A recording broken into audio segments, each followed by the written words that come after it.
O que demonstra um sinal de fraqueza e de cobardia, não é um sinal de coragem, é um sinal...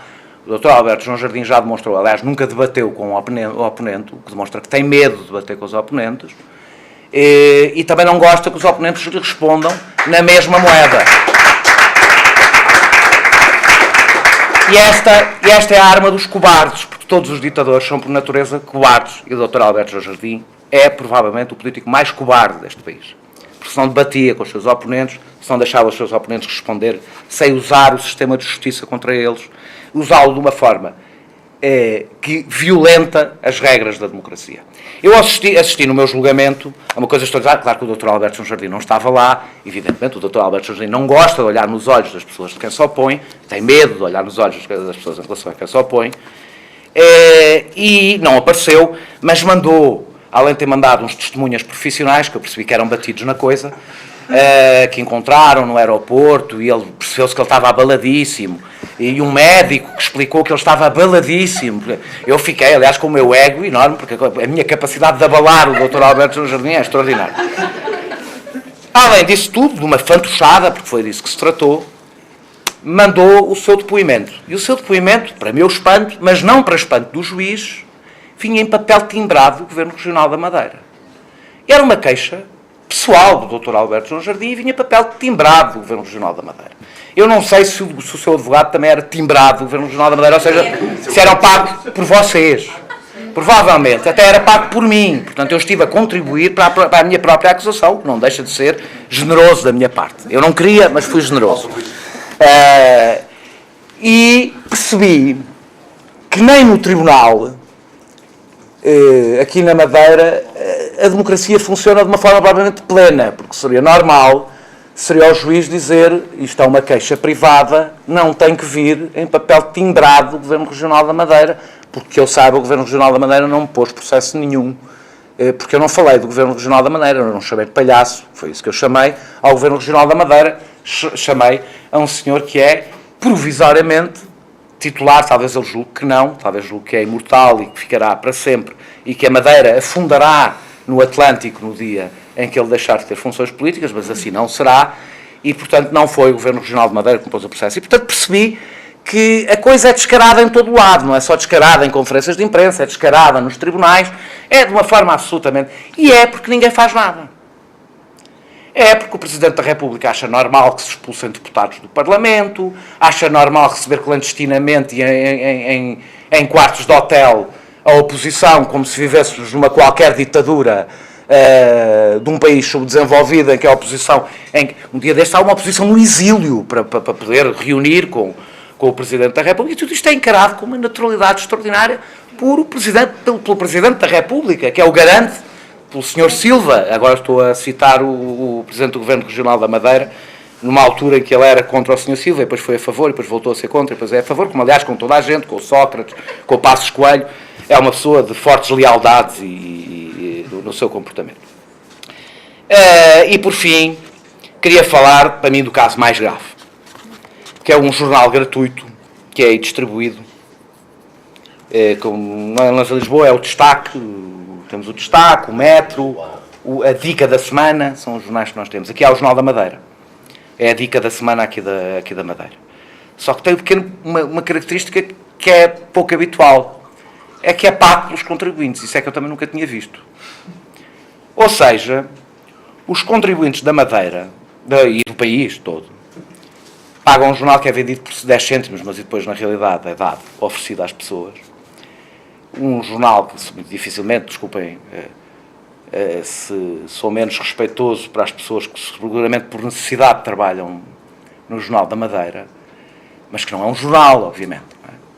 É um folheto de propaganda distribuído gratuitamente e que é distribuído gratuitamente apenas com um objetivo. Como ninguém quer ler o Jornal da Madeira, ou seja, como ninguém paga para ler propaganda, a publicidade em princípio vem de borla, o Dr. Alberto João Jardim pôs de borla para tentar destruir os jornais concorrentes, aqueles que as pessoas pagam para ler. E isto é uma originalidade que não existe no resto do país. Primeiro, é assim, até podem existir, já existiram jornais públicos, não é? Assumidamente públicos, assumidamente decididos pelo Estado, é suposto terem algumas garantias, de independência, ou pelo menos disfarçarem um bocadinho melhor a propaganda, mas estão pelo menos a igualdade de circunstâncias com os outros órgãos de comunicação social. Pelo menos. E aqui o que se faz é tentar destruir por meios económicos a concorrência que possa existir para resumir a imprensa regional, tentar resumir a imprensa regional a um folheto de propaganda.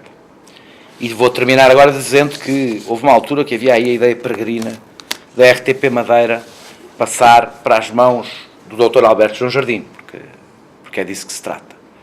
Eu não tenho nenhuma posição de princípio contra os jornais, contra a RTP dos Açores e da Madeira, um dia fazerem parte, serem geridas, serem dirigidas por poderes regionais. Eu sou, em princípio, a favor da regionalização, da descentralização e das autonomias, e acho que as autonomias, apesar do Dr. Alberto João Jardim, apesar do mau nome que o Dr. Alberto João Jardim dá às autonomias, foram uma vitória para o país, não foram só para a Madeira, para os Açores, para o país.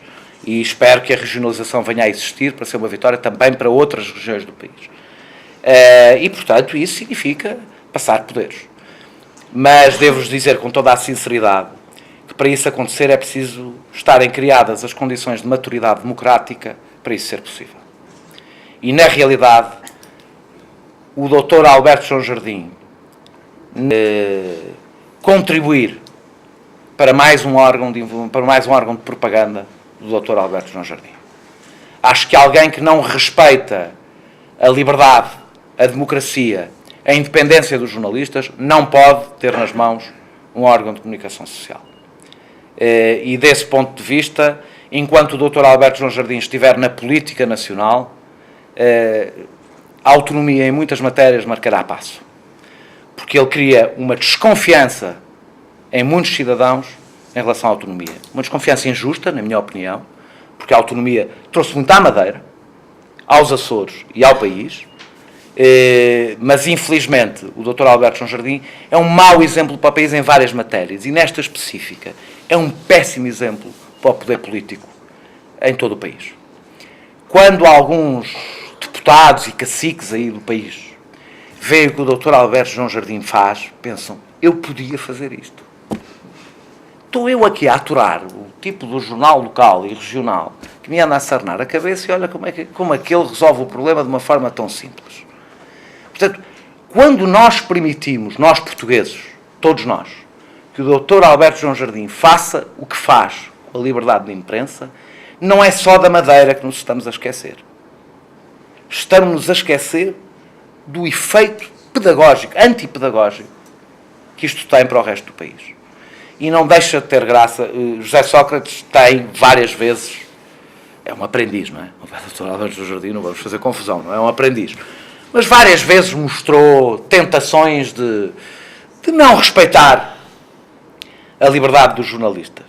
Mas o que eu gostei de ver o PSD preocupado com isso. O que eu gosto de ver o PSD como herói da defesa da liberdade de imprensa, quando tem como um dos seus principais heróis um homem que não faz a menor ideia do que é que se está a falar. O Dr. Alberto João Jardim não faz a mais pálida ideia do que quer dizer liberdade de imprensa. Como é que é possível que o PSD tenha a lata de continuar a apoiar este senhor e depois, em São Bento, fazer um discurso que não bate a bota com a perdigota? Obrigado.